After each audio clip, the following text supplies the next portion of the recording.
부입니다. 주말 잘 보내셨습니까? 오늘은 연준의 정책에 대해서 배워볼 텐데 오늘 시간 배우고 나면은 유동성이 어떤 식으로 조절이 되고 있고 연준이 앞으로 어떠한 정책을 쓸 건지 뉴스를 보면 이제 한눈에 보이실 것 같아요. 그래서 오늘은 연준의 정책에 대해서 알아볼 텐데 그 전에 예전에 배웠던 자산 이꼬르 부채 더하기 자본에 대해서 복습을 하고 나갈게요. 예전에 배울 때 자산이 뭐냐면은 미래에 경제적 혜자를 가져다 줄 수 있다라고 생각되어지는 것들을 자산이라고 얘기를 합니다. 그 다음에 부채는 뭐고 자본은 뭐냐면은 이 자산이란 것을 사기 위해서 어떤 식으로 조달을 했는지 보여주는 건데, 부채는 남의 돈으로 조달을 한 거고 자본은 내 돈으로 조달을 했다라고 보시면 됩니다. 여기까지도 이해가 안 되신다면 또 예를 하나 더 드리는 게, 어떤 여자분이 소개팅 장소에 나갔는데 소개팅장에 나온 남자가 벤츠 자동차를 끌고 왔어요. 근데 이 남자가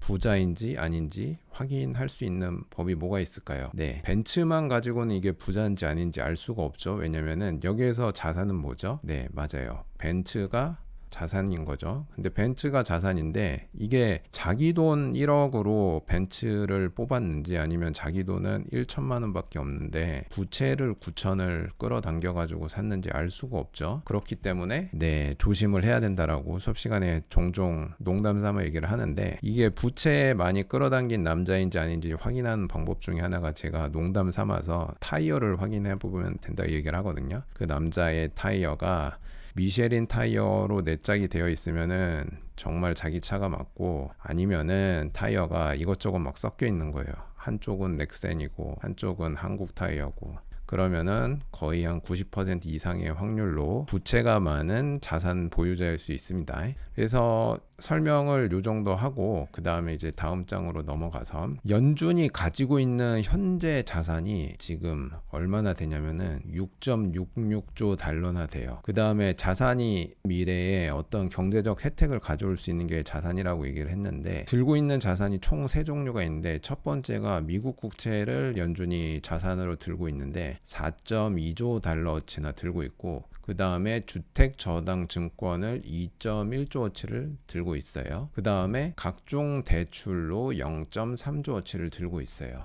그런 다음에 자산은 들고 있는 게 거의 다 뭐예요? 보니까 다 국채라든지 저당 증권이라든지, 이게 국채 같은 경우에 들고 있으면 어떻게 되죠? 국채 이자가 따박따박 들어오겠죠? 그러니까 자산인 거고, 미래에 경제적 혜택을 주는 거니까. 주택 저당 증권도 같은 거고, 대출도 대출 이자가 들어오겠죠? 같은 형식이라고 생각하시면 되고, 그래서 자산을 이렇게 3가지 종류를 갖고 있는데, 그 중에서 제일 중요한 게 아무래도 첫 번째겠죠. 미국 국채 4.2조 달러 있는 거, 요거 가지고 연준이 시장 유동성을 조절하는데, 이걸 어떤 식으로 조절을 하는지 한번 살펴볼게요. 그래서 자산 요거를 보여주는 그래프가 여기 웹사이트 지금 뜨는 요 주소로 들어가면 웹사이트 들어가시면 요 화면을 볼 수가 있는데, 요 강의하는 자료를 제가 나중에 공유를 해드릴 테니까 직접 요 그래프를 클릭하면은 요 화면으로 이동을 하실 수가 있습니다. 그래서 아까 설명드렸듯이 연준이 가지고 있는 자산은 미국 국채가 있고, 주택 저당 증권이 있고, 각종 대출 이게 있고, 그 다음에 이거 총 3개를 다 합친 게 현재 6.66조 달러라는 걸 알 수가 있어요. 그리고 요 그래프를 보시면 이렇게 회색으로 칠해둔 부분 있잖아요. 이 때는 무슨 때냐면은 경제가 되게 안 좋아서 리세션이 온 상황이다라고 생각을 해주시면 됩니다. 그 다음에 요 회색 부분에는 어떠한 일들이 있는지 자세히 보시면 어떤 일이 있죠? 그래프에서 갑자기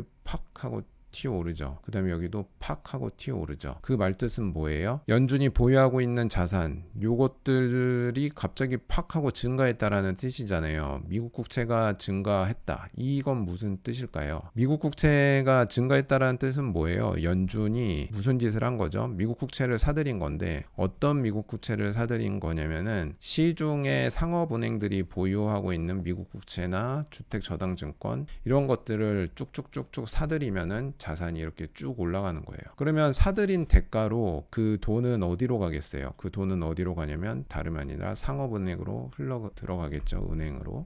그 다음에 은행으로 흘러 들어간 이 돈은 어디서 나왔을까요? 연준이 윤정기 그냥 돌린 거예요. 그래서 인쇄해서 뽑은 거죠. 그래서 요거 100달러짜리 지폐 하나 인쇄하는데 드는 돈이 단돈 200원밖에 안 들어요. 200원 들면은 100달러치 가치가 지닌 돈이 탄생을 하는 거죠. 이거를 시뇨리즈 효과라고도 얘기를 하는데 기축통화국만 이러한 거를 갖고 있어요. 다른 나라가 이거 섣불리 따라하면은 큰일 납니다. 왜냐하면 하이퍼 인플레이션이 오기 때문에. 근데 미국은 그런 짓을 해도 하이퍼 인플레이션까지는 오진 않아요. 왜 그러냐면 미국은 미국 내에서만 달러가 쓰이는 게 아니라 전 세계적으로 다 달러가 쓰이기 때문에 그렇습니다.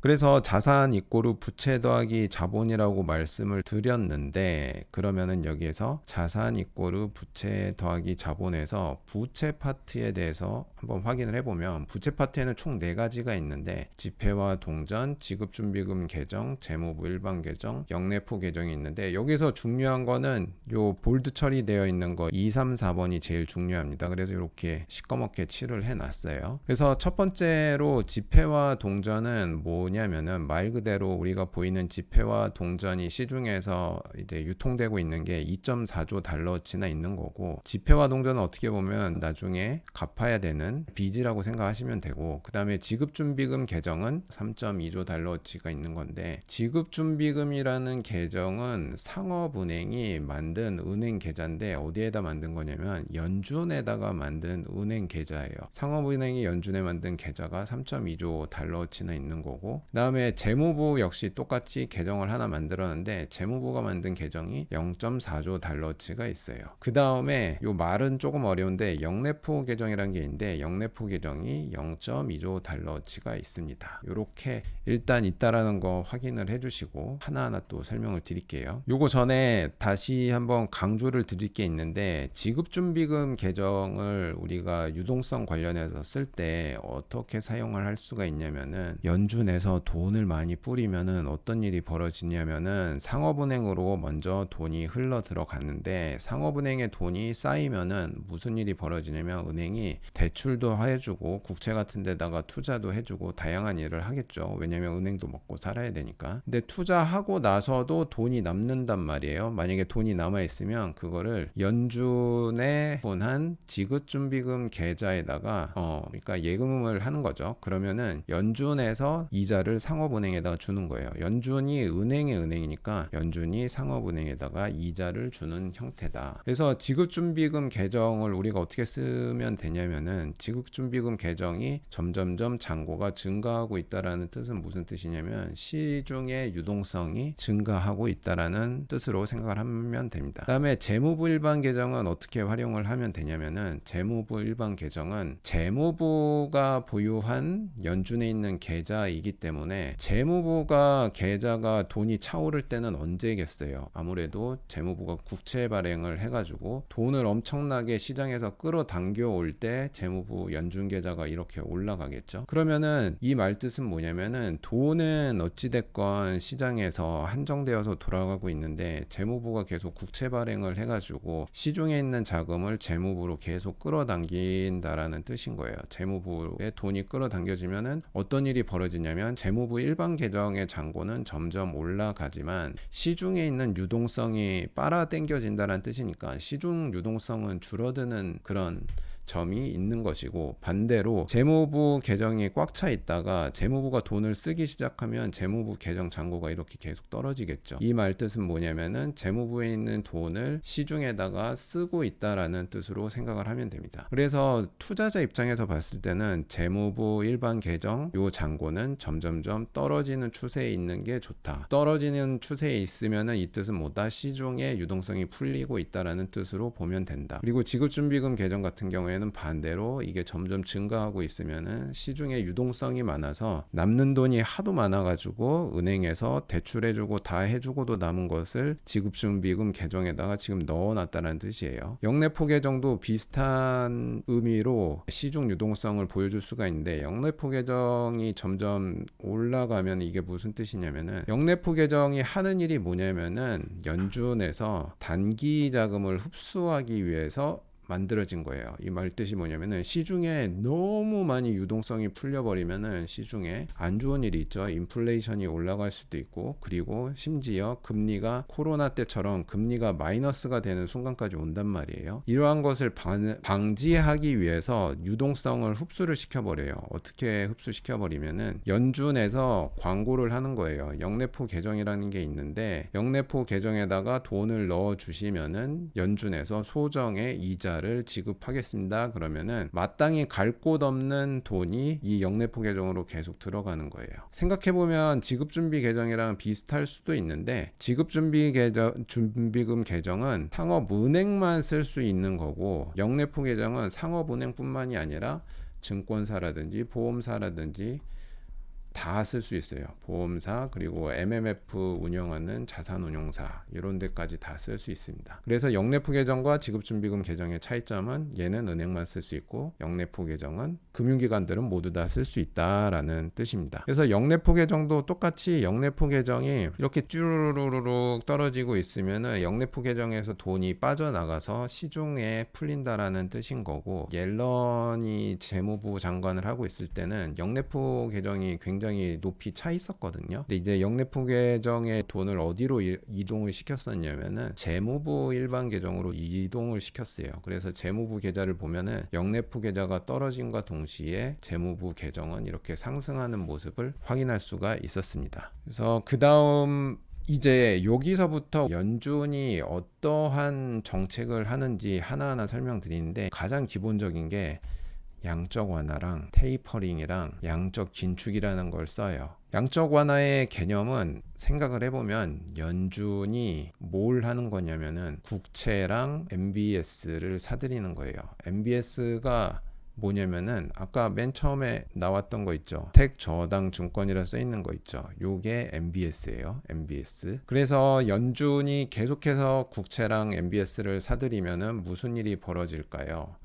연준은 어떻게 사들인다고 그랬죠? 무슨 돈으로 사들인다 그랬죠? 그냥 윤정기 돌려가지고 나온 돈으로 사들인다 그랬죠. 시중은행들이 보유하고 있는 국채나 MBS를 사들인단 말이에요. 그러면 그 돈이 어디로 가겠죠? 연준에서부터 따끈따끈하게 프린팅된 돈이 시중은행으로 가는 거죠. 그래서 시중에 유동성이 풀리는 거예요. 이걸 하는 이유는 경기 부양을 하고, 돈이 풍부해지면 금리가 어떻게 되겠어요? 당연히 금리가 떨어지겠죠. 돈을 구하기가 너무 쉬워지니까. 그 다음에 테이퍼링은 뭐냐면은 똑같이 요거를 사들이는 건데, 테이퍼링은 사들이는 속도를 점점점 줄이는 거예요. 그래서 테이퍼링이 영어로 뜻이 뭐냐면은 물줄기가 점점 가늘어진다라는 뜻인데, 하는 이유는 시장 충격을 최소화하기 위해서예요. 왜냐면은 양적 완화를 하고 있다가 갑자기 팍 끊어버리고 양적 긴축을 시작하면은 시장에는 충격이 오거든요. 그래서 그 충격을 방지하기 위해서 중간에 테이퍼링이라는 스텝이 있습니다. 양적 긴축은 반대로 연준이 보유하고 있는 국채랑 MBS를 판매를 하는 거예요.